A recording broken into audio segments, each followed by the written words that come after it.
How's it going, everybody? So I wanted to make a quick video on the Nether Realm again. I know I've made a video about this about 5 days ago, but I did change some of this stuff around. I have switched my strategy just a little bit, and it's actually been working a lot better.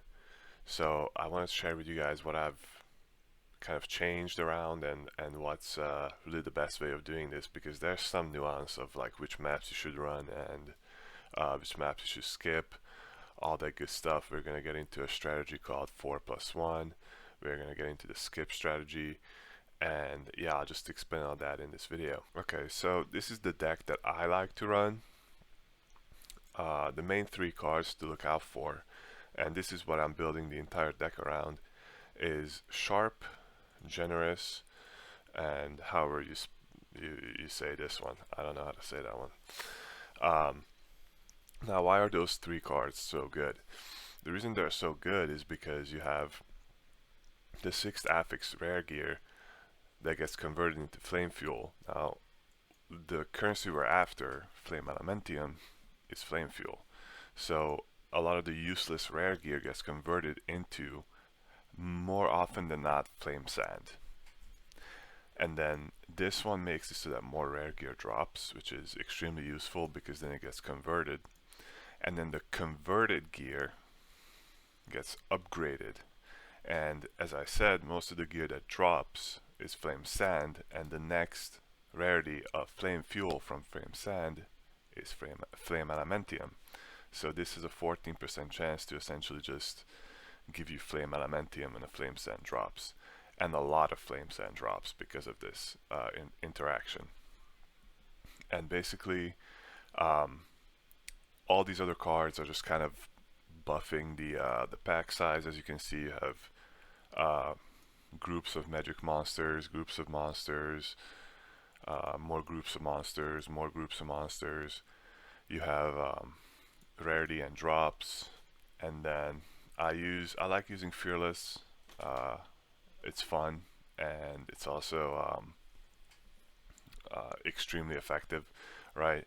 It gives you a lot of loot, and since we have the gear conversion into fuel, even if you have a bad reward type, so let's say you get an armor reward type on this, you can still get a bunch of FE from it because those armor pieces will just get converted into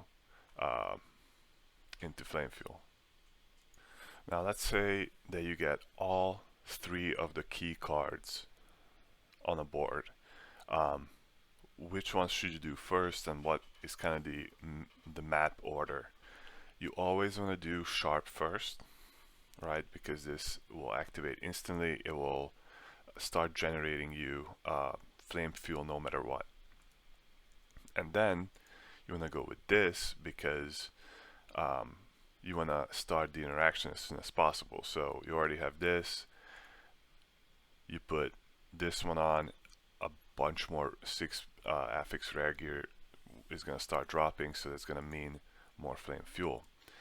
And then, since Generous has 2 inheritance, which means this effect will apply to the subsequent 2 maps that you do, you want to always do Generous on the 3rd map.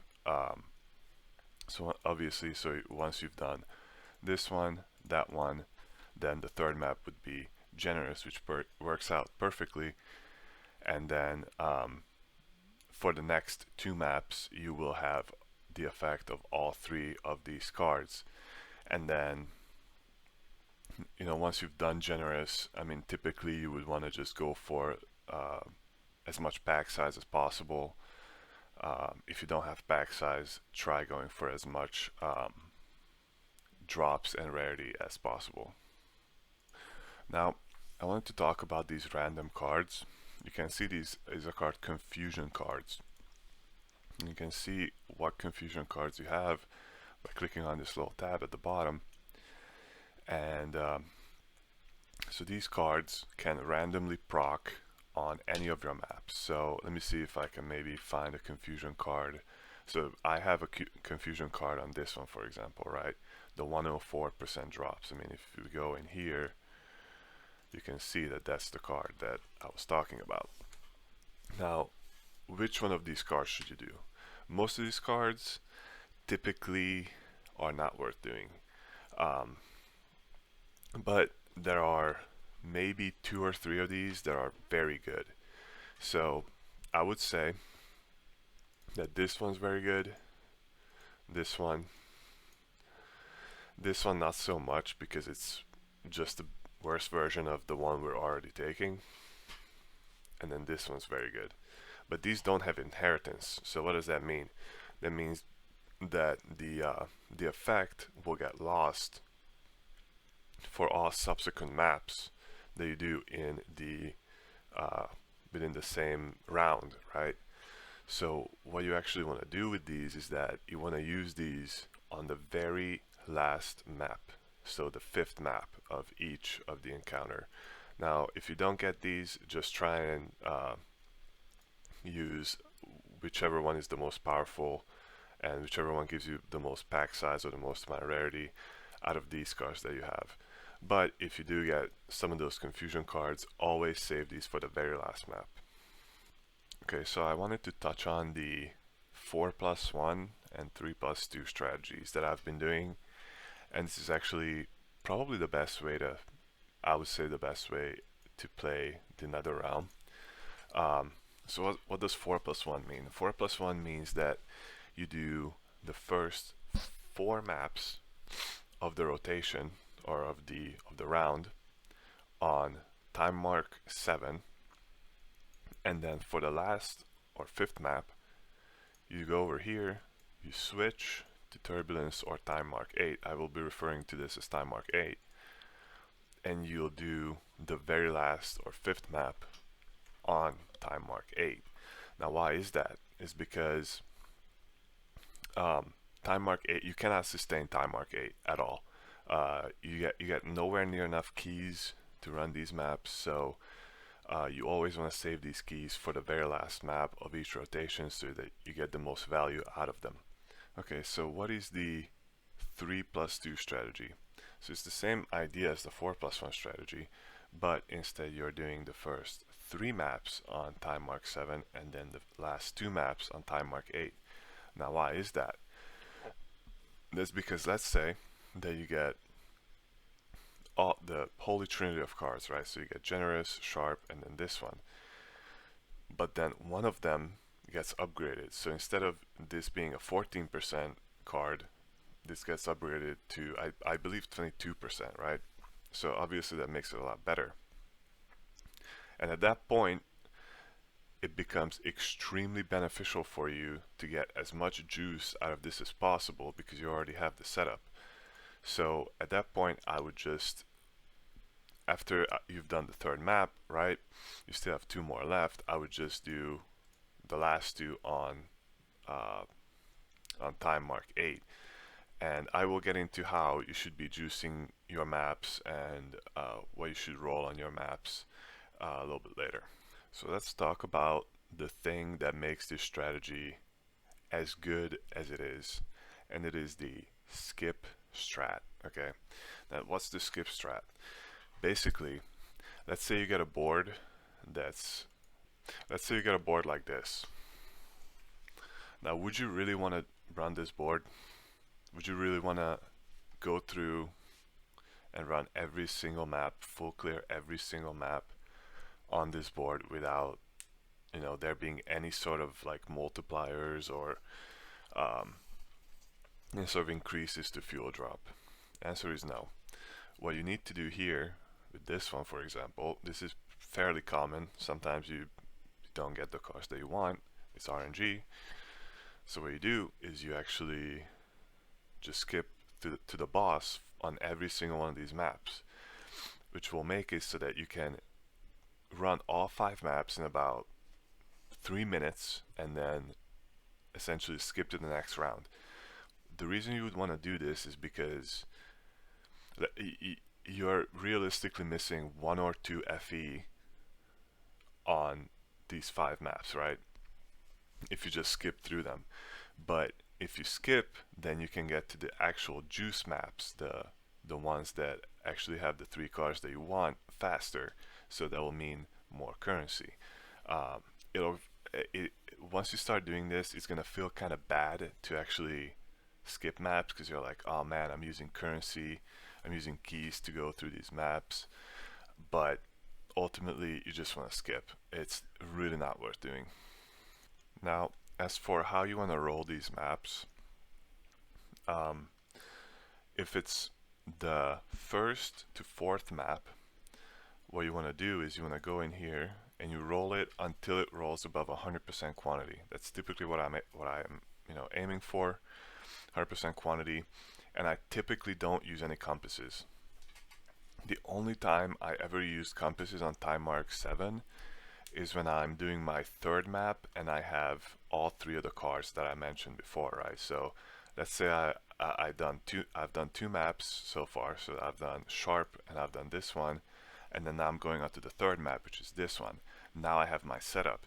So I sometimes would go on and I would put on like some mild juice, right? So I would put like maybe blue compasses, like random ones, just to like get some more monsters and some more drops. But besides that, you don't really want to um, juice it too much because it's still kind of bad. But then once you get to the fourth map, and you once again, if you have all three of the cards, and then let's say you have all three of the cards, and then you get this one, for example, which is probably the best support card for the strategy. Then you could use maybe purple ones. You could use maybe even some of these dark surge ones if you want. If you have a lot of these, those are pretty cheap. Um, and then obviously on the fifth map, you want to go all in with the juice. You want to switch to time mark 8, and then um, you would do, I don't know, you would do maybe this one last. You would roll it to like 150-ish, like 140 plus at least quantity, and then depending on how much you are willing to invest into your maps, I sometimes go out of my way to actually buy legendary compasses. So like if I'm going all in with the juice, I buy the this one, the legendary rare monsters, because rare monsters equals more rare gear. Rare gear equals more flame fuel, as we mentioned before. So I would buy this one. Um, I would buy this one. This one is probably the most insane one out of all of these. 80% more flame fuel, and then flame fuel has a 32% chance of being multiplied by 2. This is a very good one. And then you can also buy the, I don't have it, but there's a legendary version of this one that gives you like 140% more drops or something. I'm not entirely quite sure. And then I also like running the Dark Surge ones because Dark Surge is actually like probably the most currency out of the entire map, especially if you get lucky with the reward types. But yeah, those are typically the compasses that I like to run for the very last map. Now, don't feel too bad if you don't have the currency to invest into these legendary ones because some of these can be very expensive. Like for example, this one I think is like 3 FE. This one is 6 FE. Like yeah, these can definitely go through the roof. You can definitely invest like 10 to 20 FE into just a single map. But then what that means is you can loot, like I've looted 45 FE from one map with a 15 to 20 FE investment. So I made 30 to 25 off of just a single map. But that just goes with you having the budget and kind of the willingness to go out and buy these, or if you were lucky and you looted these, then you can use those as well. Now, how much currency can you really make with this? So my build is a 200 to 250 million DPS build. I'm one-shotting everything on the map. I'm essentially mortal, so what happens is that obviously I can blast through these maps. Like I'm telling you, like it's not even a challenge, especially time mark 7. The bosses die in half a second. Time mark 8 is still a little bit difficult, especially when I fully juice it with those legendary sextants. But I mean, besides that, it's pretty easy. But if you have a lower budget build, obviously you're going to be slower, you're going to do less maps, which means you're going to get less currency. So you kind of just have to make a judgment call on what these numbers would look like for you. For me, I typically make around 50 to 100 FE, obviously an hour.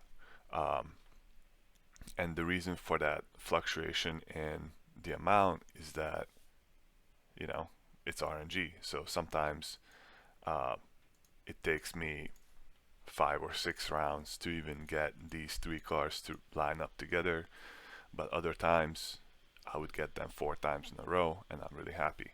So it really just depends on how fast you're able to clear, and also how good you are at determining when you should be skipping the maps.